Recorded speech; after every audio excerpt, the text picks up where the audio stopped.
Bangalore Mysuru highway ಆಯ್ತು, 25 ವರ್ಷದಿಂದ ಈ ರೋಡಲ್ಲಿ ಓಡ್ತಾ ಇದ್ದೀನಿ.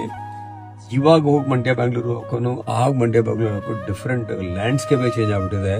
ಬೆಂಗಳೂರು ಬಿಟ್ರೆ ತಟ್ಟೆ ಇಡ್ಲಿ ತಿಂತಾ ಇದ್ದೆ, ಒಳ್ಳೆ ಚಿತ್ರಾನ್ನ ತಿಂತಾ ಇದ್ದೆ. ಆಮೇಲೆ ಚನ್ನಪಟ್ಟಣ ಹೋಗ್ತಾ ಹೋಗ್ತಾ ಹೋಗ್ತಾ ಗೊಂಬೆ ಅಂಗಡಿಗಳೆಲ್ಲ ಸಿಕ್ತಿತ್ತು. ಆ ಚನ್ನಪಟ್ಟಣ ಗೊಂಬೆ ಅಂಗಡಿಗಳು ಕಾಣ್ತಿಲ್ಲ ಈಗ. ಆಮೇಲೆ ಮದ್ದೂರು ಹತ್ರ ಹೋದ್ರೆ ಮದ್ದೂರು ವಡೆ ಸಿಕ್ಕಿದ್ರು, ಒಳ್ಳೆ ಮದ್ದೂರು ಟಿಫಾನಿಸ್ ಇಲ್ಲಿ ಬಿಲ್ಡ್ ದ ನೇಷನ್ ಅಂತ ಜಾನ್ ಎಫ್ ಕೆನೆಡಿ ಹೇಳಿದ್ದಾರೆ.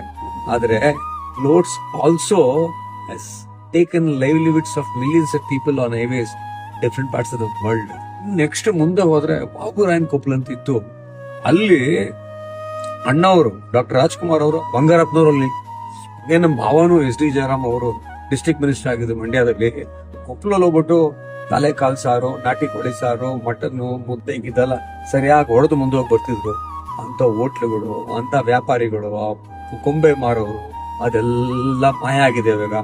ಈಗ ಬಂದ್ರೆ ಟೋಲ್ ಕಟ್ಟಬೇಕು, ಅಂತ ಮೈಸೂರಿಗೆ ಹೋಯ್ತಾ ಇರ್ಬೇಕಷ್ಟೇ, ಮಧ್ಯದಲ್ಲಿ ಏನೂ ಸಿಗಲ್ಲ, ವ್ಯಾಪಾರ ಇಲ್ಲ. ಪಾಪ ಎಷ್ಟೋ ಜನರ ಲೈಫು ಬೀದಿಗೆ ಬಂದ್ಬಿಟ್ಟಿದೆ. ಈ ಬೆಂಗಳೂರು ಮೈಸೂರು ಎಷ್ಟು ಖುಷಿ ತಂದಿದೆಯೋ ಅಷ್ಟೇ ನೋವು ಎಷ್ಟೋ ಜನಕ್ಕೆ ತಂದಿದೆ.